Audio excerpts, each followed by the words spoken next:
আসসালামু আলাইকুম সবাইকে। সবাই কেমন আছেন? আশা করি ভালো আছেন। আলহামদুলিল্লাহ, আল্লাহর রহমতে আমরা সবাই ভালো আছি। তো বাপের বাড়িতে আছি আর এখন বাজে বেলা 8টা মনে হয়। আর দেখেন এখন ঘুমের থেকে উঠে পড়েছি। আর নিজের বাড়িতে থাকলে কোন সকালে যে উঠলো নেই সেটা আল্লাহই জানে। কি বানাবার হাতে। আর এদিকে আমার শুধু সকালের খাবার চুলায় উঠে আসছে। আর আমার বোন আজকে লাগছে, দেখি বোন লাল মাটি দিয়ে কি করবেন? উড়ে যাচ্ছে। তো আমার ফুপু সকালে খাবার সবার জন্য কি চুলায় চড়াই দিচ্ছে একটু দেখি।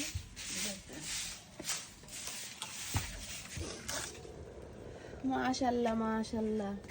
সকালের খিচুড়ি বিটি, খিচুড়ি সকালে সবার জন্য খিচুড়ি উঠে দিছে। আর আবার বোন হাসি যায়নি কিন্তু আছে, আর আমি তো আছি। তো আমরা সবাই একসাথে সকালের খাবার খাবো। আর এদিকে দুপুরের জন্য দুটো অলরেডি রাখাও দিছে। এই যে টাটকা মাছ বাজার থেকে কিনে নিয়ে আসা হয়েছে, টাটকা জাপানের মাছ। এটা দিয়ে দুপুরে রান্না হবে। তো কালকা সকালবেলা মানে সকালবেলা বাড়িতে পান্তা ভাত খাই আসিছি। আর দুপুরবেলা এসে বিটির হাতের মজাদার খাবার খাচ্ছি, বাঙালি খাবার মাছ ভাত। আর রাতের বেলা আমরা সবাই চলে গেছিলাম খাবার মানে কালাভুনা খাইতে নহাটা। আর খাওয়া দেওয়া মজা করে অনেক রাতে আসিছি। আর আসা ঘুমায় গেছি, এদিকে কারেন্টেও জ্বালাতে। আর সকালবেলা বিটির হাতের আবার সেই খিচড়ি খাই সকালটা শুরু হবে। তো বাদ চলে যাবো বিটি বিকালবেলা। দুপুরবেলা তোমার দুপুরবেলা মাছ দিয়ে ভাত রানবো নি, দুপুরে মাছ ভাত খাইয়ে আবার চলে যাব বিকালবেলা বাড়ি।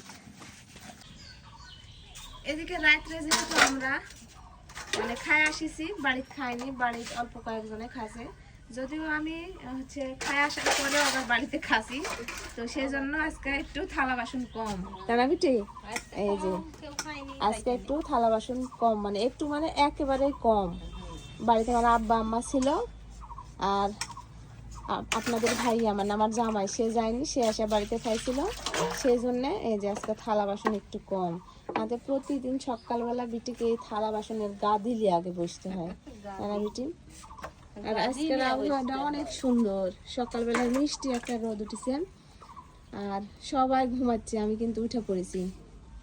হাসি, আমার ভাই ভাবি, আমার ছেলে সবাই ঘুমাচ্ছে, শুধু আমি, আমার মা আর আমার বিটি উঠেছি।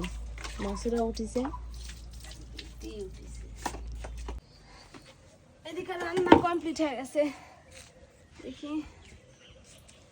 এই যে সকালবেলা সবার জন্য নতুন আলু দিয়ে খিচুড়ি রান্না করা হয়েছে, খাইতে মজাই হবে।